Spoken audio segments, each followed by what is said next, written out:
NCRA notes, tribal uprisings in the 18th and 19th centuries. Many of the various tribal groups in India revolted against the forceful and devastating intrusions into their lives and region by the British and other Indians. The tribals had been living peacefully and in harmony with nature for hundreds of years in their own forests. The British came and introduced many changes in their way of life and also introduced outsiders into their turf. This reduced them to the status of laborers and debtors from masters of their own land. The uprisings were basically against this unwelcome intrusion and a fight for their independence. Causes of the tribal uprisings. The tribals' mainstay were shipping, agriculture, hunting, fishing, and the use of forest produce. With the influx of non-tribals into the traditional regions of the tribals, the practice of settled agriculture was introduced. This led to loss of land for the tribal population. The tribals were reduced to being landless agricultural laborers. The British introduced money lenders into the tribal areas, which led to severe exploitation of the local tribals. They became bonded laborers under the new economic system. The tribal societies had a system of joint ownership of land, which was replaced by the notion of private property. There were restrictions imposed on the use of forest produce, on shipping, agriculture, and on hunting practices. This led to loss of livelihood for the tribals. Tribal society was traditionally egalitarian compared to mainstream society, which was marked by caste and class distinctions. With the coming of the non-tribals or outsiders called Dipus, the tribals came to be classified under the lowest rungs of society. The Forest Department was set up in 1864 by the government mainly to control the rich resources of Indian forests.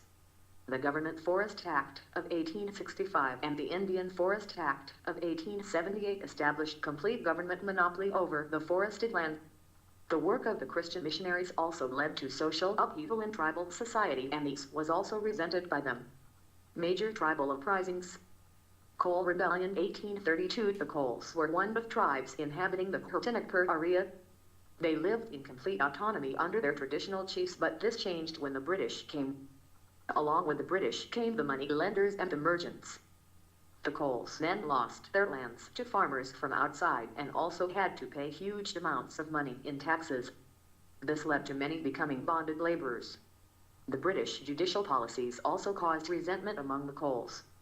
There was an insurrection in 1831-32 which saw the Coles organize themselves and revolt against the British and the money lenders. They killed many outsiders and burned houses.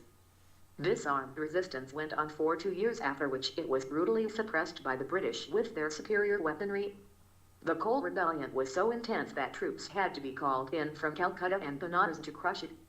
Sanfal Hall 1855. The Sanfal Hall Rebellion occurred in the regions of present-day Jharkhand, Odisha and West Bengal against the British, as well as the Samantbari system from 1855 until 1856, when the movement was crushed by the British.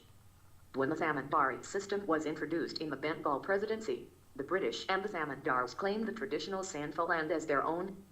The Sanfals were exploited mercilessly by the landlords, who charged exorbitant rates of interest, sometimes as high as 500%, which ensured that the tribals were never able to repay their loan. They lost their land and also were turned into bonded laborers. They had to suffer extortions, forceful deprivation of property, abuse and violence, cheating in business deals, willful trampling of their crops, etc.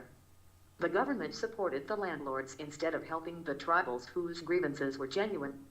The first rebellion occurred in 1854, led by Bir Singh of Sirsan and Lakhimpur. The second rebellion started in June 1855 when the brothers Sidhu and Kanhu organized 10,000 Sanfals and declared the revolt. They killed many money lenders and company agents. The revolt was very intense and massive in scale. The Sanfal community celebrates the day of rebellion to this day. The revolt was violently suppressed by the British, with about 20,000 Sanfals being killed, including the two leaders. Munda Bulgulan 1899, 1900. The Mundas inhabited the the Nagpur area. The Kankati system, which was of joint holding of land, prevailed among the Mundas. But the advent of the British and the outsider Samantdars replaced the Kankati with the Samantbari system. This caused indebtedness and forced labor among the tribals. There were many rebellions during the late 18th century and the 19th century against the British and the Dipus landlords, money lenders, merchants. The Mundas were able to get an able and charismatic leader in Irsa Munda who proclaimed a rebellion in 1894. He declared himself God and organized his people to revolt openly against the government. He urged people to stop paying debts and taxes. He was arrested and spent 2 years in jail before being released in 1897. In December 1899, he launched an armed struggle on the landlords and the government. The Mundas torched police stations, houses of the landlords, churches and British property. In 1900 Irsa Munda was caught. He died in jail due to cholera aged just 25. These were the main uprisings by the non-frontier tribals. The frontier tribals also revolted against the British annexation of their lands. The main frontier tribal uprisings were KC Uprising 1830s, Akham Revolt 1828 and Singh Fo's Rebellion 1830-1855. In the 20th century, Ronnie Gadinali led the Naga movement 19th